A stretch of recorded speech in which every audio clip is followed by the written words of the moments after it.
ఈరోజు యలమంచిలి నియోజకవర్గానికి సంబంధించి ఎంపీటీసీలు, జెడ్పీటీసీలు, కౌన్సిలర్లు మిమ్మల్ని అందరినీ కూడా ఇక్కడికి ఆహ్వానించడానికి ప్రధానమైన కారణం ఏమిటో మీ అందరికీ బహుశా తెలిసే ఉంటుంటుంది. మనమంతా ఒక తాటి మీద గట్టిగా ఉండాం కాబట్టి, గట్టిగా నిలబడగలిగినాం కాబట్టి ఆయన కూడా మెడలు వంచక తప్పలేదు. ఈరోజు మెడలు వంచక తప్పలేదు. ధర్మం, న్యాయం ఈరోజు గెలిచింది. మామూలుగా అయితే పోటీ పెట్టకూడదు. మనకు 600 చిల్లర ఓట్లు ఉన్నప్పుడు, వాళ్ళకు 200 చిల్లర ఓట్లు ఉన్నప్పుడు అసలు పోటీ పెట్టాలని ఆలోచన చేయడమే దుర్మార్గం.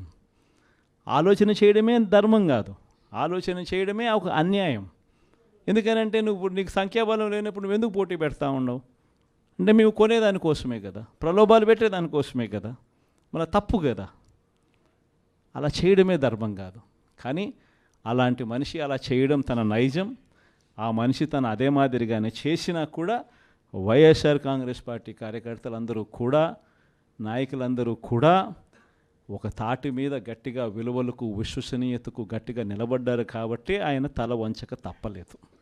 మేనిఫెస్టోలో ఏదైతే మనం చెప్పామో ఎక్కడా కూడా మాట తప్పల. మేనిఫెస్టోను మొట్టమొదటిసారిగా చెత్తబుట్టలో వేసే పరిపాలన నుంచి మొట్టమొదటిసారిగా విశ్వసనీయత అన్న పదానికి అర్థం చెబుతూ మేనిఫెస్టోను ఒక బైబిల్గా, ఒక ఖురాన్గా, ఒక భగవద్గీతగా భావిస్తూ ఒక కొత్త నిర్వచనం చూపిస్తూ ఎన్నికల్లో విశ్వసనీయత అన్న పదానికి అర్థం చెబుతూ మనకు ఎన్ని సమస్యలున్నా కూడా చంద్రబాబు నాయుడు ఈ పొద్దు ఏ సమస్యలు లేకపోయినా కానీ సమస్యలు ఉన్నట్టుగా దాన్ని చిత్రీకరిస్తూ ఉన్నాడు. కానీ నిజం చెప్పాలనంటే మన ప్రభుత్వం అధికారంలోకి వచ్చినప్పుడు ఒకవైపున చంద్రబాబు చేసిన అప్పులు ఉన్నాయి, ఆ అప్పుల మీద వడ్డీలు ఉన్నాయి. ఆ వడ్డీలకు తోడు కోవిడ్ అనే మహమ్మారి కూడా మనం పరిపాలన చేసేటప్పుడు కూడా మనకు తాండవిస్తూ ఉన్న పరిస్థితులు. కానీ అటువంటి భయానక పరిస్థితుల్లో ఉన్నా కూడా ఒకవైపున రాష్ట్రానికి రావాల్సిన ఆదాయాలు తగ్గినప్పటికీ, రాష్ట్రంలో పెట్టే ఖర్చు అనూహ్యంగా పెరిగినప్పటికీ ఎటువంటి సాకులు చూపలేదు, ఎటువంటి కారణాలు చెప్పలేదు. ఈ వైట్ పేపర్లని, ఇంకొకటని గత ప్రభుత్వం మీద నిందలు మోపి, కోవిడ్ మీద నిందలు మోపి ప్రజలకు చేయాల్సింది చేయకుండా పోయే కారణాలు ఏ పొద్దు చూపించలేదు. ఎన్ని కష్టాలున్నా కూడా చిక్కటి చిరునవ్వుతోనే ప్రతి ఒక్కరికి కూడా, ప్రతి ఇంటికి కూడా మంచి చేస్తూ, ఇదిగో ఈ నెలలో ఈ కార్యక్రమం చేస్తాం, ఇదిగో ఈ నెలలో ఇది చేస్తాం, ఇదిగో ఈ నెలలో ఇది చేస్తాం, ఇదిగో ఈ నెలలో ఇది చేస్తామని చెప్పి గతంలో ఎప్పుడూ జరగని విధంగా ఏకంగా బడ్జెట్లో ఒక క్యాలెండర్ రిలీజ్ చేసి గత 5 సంవత్సరాల పాలనలో కూడా ఏ నెలలో ఏం చేస్తాము అని చెప్పి క్యాలెండర్ రిలీజ్ చేసి బటన్ నొక్కి నేరుగా ప్రతి ఇంటికి డోర్ డెలివరీ చేసిన చరిత్ర గతంలో ఎప్పుడూ కూడా జరగల. దేవుడు దయతో ఇవన్నీ కూడా చేయగలిగాం. ఈరోజు ప్రతి ఇంట్లోనూ కూడా జగనే ఉండి ఉంటే, వైఎస్ఆర్ కాంగ్రెస్ పార్టీనే ఉండి ఉంటే ఈ పాటికే పిల్లలందరూ బడులకు పోతూ ఉన్నారు. ప్రతి తల్లికి ఈ పాటికి అమ్మఒడి పడి ఉండేది. ఈ పాటికే జగనే ఉండి ఉంటే, వైఎస్ఆర్ కాంగ్రెస్ పార్టీనే ఉండి ఉండింటే ఈ పాటికే ప్రతి రైతన్న వ్యవసాయంలో ముమ్మరంగా నిమగ్నమై ఉన్నాడు. వ్యవసాయం నిమ్మరంగా పంటలు వేస్తూ ఉన్నారు. జగనే ఉండి ఉంటే ఈ పాటికే రైతు భరోసా సొమ్ము కూడా రైతులందరికీ కూడా వచ్చి ఉండేది.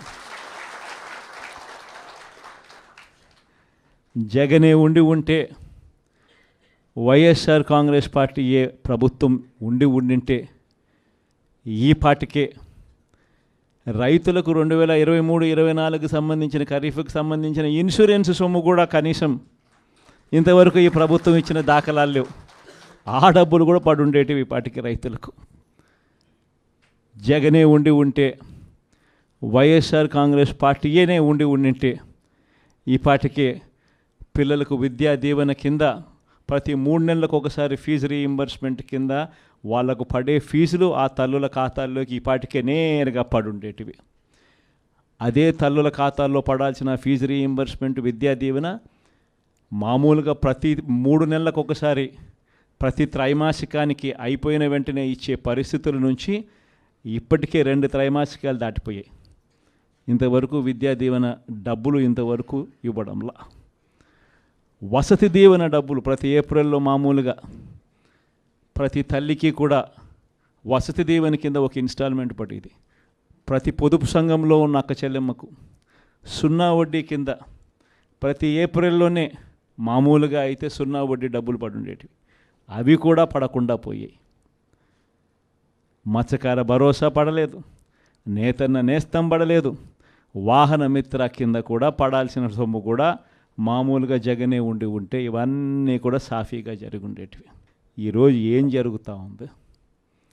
ఒక్కటి కూడా పడకపోగా జరుగుతూ ఉన్న దారుణాలు ఏమిటి అని అంటే, చదువుల రంగమే తీసుకుంటే అప్పుడే టోఫుల్ అనే ఇంగ్లీష్ మీడియం, టోఫుల్ అనే సబ్జెక్టు, టోఫుల్ అనే పీరియడ్ పిల్లలకు గొప్పగా ఇంగ్లీష్ నేర్పించే సబ్జెక్టు, గొప్పగా వాళ్ళు ఇంగ్లీష్లో మాట్లాడే పరిస్థితి ఉండే టోఫుల్ అనే పీరియడ్ను ఎత్తేసినారు. ఇంగ్లీష్ మీడియం చదువులు ఇక గవర్నమెంట్ బడుల్లో మామూలుగా బాగా జరుగుతాయి అన్న ఆశ పక్కకి నెట్టేశారు. గోరుముద్ద ద్వారా రోజుకొక మెనూతో చిన్న పిల్లలకు పెట్టే భోజనం ప్రశ్నార్థకం అయ్యింది. డిసెంబర్లో పిల్లలకు అందరికీ కూడా 8వ తరగతి పిల్లలకు ట్యాబులు ఇస్తారా అన్నది ఇంతవరకు ఆర్డర్లే ఇవ్వలేదు. అది కూడా ఒక క్వశ్చన్ మార్కే. ఇవన్నీ కూడా అప్పుడే విద్యారంగంలో మొదలైపోయి అన్నీ కూడా ప్రశ్నార్థకం. హెల్త్కి సంబంధించి, ఆరోగ్య రంగానికి సంబంధించి చూస్తే ఆరోగ్యశ్రీ బకాయిలు 1800 కోట్లు దాటాయి. ఇంతవరకు రూపాయి ఇచ్చిన దాఖలాలు లేవు. హాస్పిటల్స్ పరిస్థితి ఎలా ఉంది అని అంటే, ఇంతకుముందు డాక్టర్లు లేని కొరత, 0 వేకెన్సీ పాలసీ అనేది తీసుకొచ్చి డాక్టర్లు లేని కొరత ఏ గవర్నమెంట్ హాస్పిటల్లోనూ ఉండకూడదు అన్న పరిస్థితి నుంచి ఈరోజు డాక్టర్లు ఎక్కడ ఉన్నారు అన్న పరిస్థితిలోకి ఈరోజు గవర్నమెంట్ హాస్పిటల్ వెళ్ళిపోయాయి. ఆరోగ్య ఆసరా కనిపించడం లేదు. 104, 108 బిల్లులు లేవు. హాస్పిటల్లో డాక్టర్లు లేరు, మందులు లేవు, పరిశుభ్రత హాస్పిటల్లో అంతకన్నా కూడా లేని పరిస్థితి. ఎవడు పట్టించుకునే పరిస్థితుల్లో లేరు. వ్యవసాయం చూస్తామనంటే మళ్ళీ రైతులు ఈరోజు క్యూలలో నిలబడతా ఉన్నారు విత్తనాల కోసం. వ్యవసాయ పరిస్థితి చూస్తూ ఫ్రీ ఇన్సూరెన్స్ పోయింది, ఈ క్రాప్ పోయింది, ఉచిత పంటల బీమా కూడా పక్కన పెట్టేశారు. అన్ని రంగాల్లోనూ ఇదే పరిస్థితి. తెలుగుదేశం పార్టీ నాయకుల చుట్టూ జన్మభూమి కమిటీలు అంటూ మళ్ళీ తెలుగుదేశం పార్టీ నాయకుల చుట్టూ, ఆ నాయకులు ఎక్కడున్నారో మళ్ళీ ప్రజలు వాళ్ళ దగ్గరికి వెళ్ళాల్సిన దుస్థితిలో ఈరోజు మళ్ళీ పాలన సాగుతూ ఉంది. గవర్నెన్స్ అన్నది పూర్తిగా ఎక్కడికి పోయిందో తెలియడంలా. లా అండ్ ఆర్డర్ అయితే నేను చెప్పాల్సిన పనుల, రెడ్ బుక్ పాలన సాగుతూ ఉంది. గ్రామ స్థాయిలో కక్షలను ప్రోత్సహించకూడదు అన్నది పక్కన పెట్టేసి, గ్రామ స్థాయిలో ప్రోత్సహిస్తూ మీరు చేసుకోండి, వెనకాల పోలీసులను మేము చూసుకుంటాము అని చెప్పి రెడ్ బుక్ పాలనతో ఈరోజు లా అండ్ ఆర్డర్ను పనంగా పెట్టి ఈరోజు పాలన సాగిస్తూ ఉన్నారు. దిశ యాప్ ఏమైందో ఎవరికి తెలియడంలా. ఇంతకుముందు ఏ అక్క చెల్లెమ్మ ఆపదలో ఉన్నా కూడా దిశ యాప్ ఫోన్లో బటన్ నొక్కితే చాలు 10 నిమిషాల్లో పోలీసు వాళ్ళు వచ్చి ఆ అక్క చెల్లెమ్మకు తోడుగా ఉండే పరిస్థితి నుంచి ఆ దిశ యాప్ ఈరోజు ఏమైందో కూడా అర్థం కావడంలా. అన్నీ కూడా 2.5 నెలలే. ఇన్ని మంచి పనులు చేసిన మనకే ఈ మాదిరిగా నెంబర్లు వచ్చినప్పుడు, ఇంకా ఆయన ఏ మంచి పని చేయనప్పుడు, అన్ని వ్యవస్థలను నీరు గారుస్తూ ఉన్నప్పుడు, ఇచ్చిన ఏ మాట నెరవేర్చినప్పుడు, అన్నీ అబద్ధాలే అని చెప్పినప్పుడు, ప్రజలు ఈ మోసాన్ని, మోసబోయాము అన్న ఈ మోసాన్ని వాళ్ళల్లో ఒక కోపంగా తయారవుతుంది. ఎప్పుడైతే మోసం చేసినప్పుడు ఆ మోసంలో నుంచి ఒక కోపం పుట్టినప్పుడు, ఆ కోపం అన్నప్పుడు మళ్ళీ చంద్రబాబు నాయుడు గారి గ్రాఫ్ ఈ మాదిరిగా జరగాల్సిందే. ఈ 5 ఏళ్లలో కష్టాలు ఉండవా అంటే నేను ఉండవు అని నేను చెప్పను. కష్టాలు ఉంటాయి. కష్టాలు లేకుండా సృష్టి ఉండదు. ఒక చీకటి వస్తుంది, చీకటి వచ్చిన తర్వాత మళ్ళీ మరుసటి రోజు పగలు రాక తప్పదు, అదే సృష్టి. కాబట్టి ఈ 5 ఏళ్ళు మన కష్టాలు ఉండవా అంటే ఉంటాయి. కష్టాలు ఏ స్థాయిలో పరాకాష్ఠకు పోవడం నేను చూశాను అని అంటే, నన్నే 16 నెలలు జైల్లో పెట్టారు. అంత తీవ్రమైన కష్టాలు కూడా చూశా. కాబట్టి నేను ఎందుకు చెప్తా ఉన్నానంటే, ఈ విషయం కష్టాలు లేకుండా ఉండవు. కానీ కష్టాలు వచ్చినప్పుడు మనం ఎలా ప్రవర్తిస్తూ ఉన్నాము, మన వ్యక్తిత్వం ఎలా ఉంది, మన క్యారెక్టర్ ఏమిటి అన్నది మాత్రం మనకు శ్రీరామ రక్షగా నిలబడుతుంది అన్నది మాత్రం ప్రతి ఒక్కరు గుర్తుపెట్టుకుని, మనం చేసిన మంచి ఎక్కడికి పోలేదు.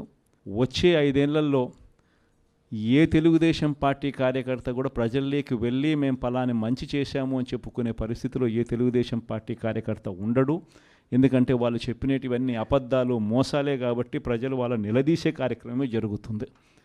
అదే ప్రజలు మళ్ళీ మన వైఎస్ఆర్సీపీ కార్యకర్తలను వీళ్ళు మంచోళ్ళు, ఏ రోజు అబద్ధాలు చెప్పలా, ఏ రోజు మోసాలు చేయలా, చెప్పింది ఏదైనా కూడా చేసి చూపించారు, వీళ్ళు మంచోళ్ళు అని మళ్ళీ వైఎస్ఆర్ కాంగ్రెస్ పార్టీ కార్యకర్తలకు ప్రజలే దండలు వేసి మళ్ళీ మనం నా స్థానంలో కూర్చోబెట్టే పరిస్థితి కూడా ఖచ్చితంగా జరుగుతుంది. ఎన్నికలప్పుడు ఏం చెప్పినాడు?